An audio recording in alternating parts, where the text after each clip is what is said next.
ನಮಸ್ಕಾರ ವೀಕ್ಷಕರೇ. ಶಿವಮೊಗ್ಗದಲ್ಲಿ ವಿಫಲಗೊಂಡ ಪ್ರೀತಿ ಪ್ರೇಮ ಮದುವೆ, ಕಿರಿಕ್ ಮಾಡಿದ ಯುವತಿಯ ಕೊಲೆ, ಪ್ರಿಯಕರ ಅಂದರ್. ಹಾಗಾದರೆ ಡೆಡ್ ಬಾಡಿ ಎಲ್ಲಿ? ರಾಜ್ಯವನ್ನ ಬೆಚ್ಚಿ ಬೀಳಿಸುವಂತ ಪ್ರಕರಣವೊಂದು ಶಿವಮೊಗ್ಗ ಜಿಲ್ಲೆ ಸಾಗರ ತಾಲೂಕಿನಲ್ಲಿ ನಡೆದಿದೆ. ಸಾಗರ ತಾಲೂಕು ಆನಂದಪುರಂನಲ್ಲಿ ವಿಫಲಗೊಂಡ ಪ್ರೀತಿ ಪ್ರೇಮ ಮದುವೆ ಪ್ರಕರಣದಲ್ಲಿ ಯುವತಿಯೊಬ್ಬಳ ಕೊಲೆಯಾಗಿದೆ.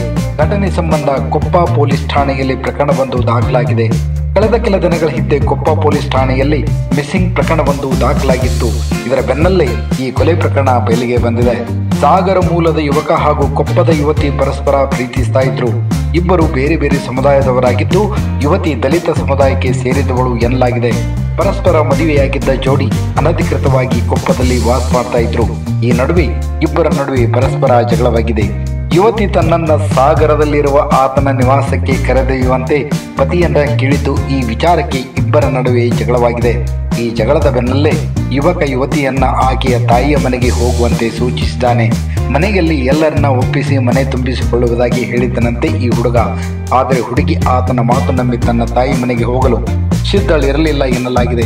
ಇದೇ ವಿಚಾರವಾಗಿ ಸಾಗರಕ್ಕೆ ಬಂದು ಯುವತಿ ಗಲಾಟೆ ಮಾಡಿದ್ದಾಳೆ. ಈ ವೇಳೆ ಇಬ್ಬರ ನಡುವಿನ ಕಲಹ ತಾರಕಕ್ಕೇರಿದೆ. ಅಲ್ಲದೆ ಯುವತಿ ಸಾಗರದ ಹೆದ್ದಾರಿಪುರಕ್ಕೆ ಬಂದು ನಿಂತು ಯುವಕನ ಜೊತೆಗೆ ಮಾತನಾಡಿದ್ದಾಳೆ. ಅಲ್ಲಿಯೂ ಇಬ್ಬರ ನಡುವೆ ಗಲಾಟೆಯಾಗಿದೆ ಎನ್ನಲಾಗಿದೆ. ಈ ವೇಳೆ ಯುವಕ ಆಕೆಯ ಮೇಲೆ ಹಲ್ಲೆ ಮಾಡಿದ್ದು, ಬಿದ್ದ ಏಟು ತಿನ್ನಲಾಗದೆ ಯುವತಿ ಸಾವನ್ನಪ್ಪಿದ್ದಾಳೆ. ಇದಿಷ್ಟು ನಡೆದ ಘಟನೆ ಎಂದು ಮೂಲಗಳು ಹೇಳಿವೆ. ಸದ್ಯ ಈ ಸಂಬಂಧ ಕೊಪ್ಪ ಪೊಲೀಸರು ಶಿವಮೊಗ್ಗದ ಆನಂದಪುರ ಪೊಲೀಸ್ ಸ್ಟೇಷನ್ನ ಸಂಪರ್ಕಿಸಿದ್ದು ಹೆದ್ದಾರಿಪುರದಲ್ಲಿ ಮಹಜರು ನಡೆಸ್ತಾ ಇದ್ದಾರೆ. ಆರೋಪಿಯನ್ನ ವಶಕ್ಕೆ ಪಡೆದಿರುವ ಪೊಲೀಸರು ವಿಚಾರಣೆ ನಡೆಸಿದಾಗ ಯುವತಿಯನ್ನ ಕೊಂದು ಆಕೆಯನ್ನು ಆನಂದಪುರದ ಮುಂಬಾಳು ಸಮೀಪ ಹುಗಿದು ಹಾಕಿರುವ ವಿಚಾರ ಪೊಲೀಸರಿಗೆ ತಿಳಿದಿದೆ.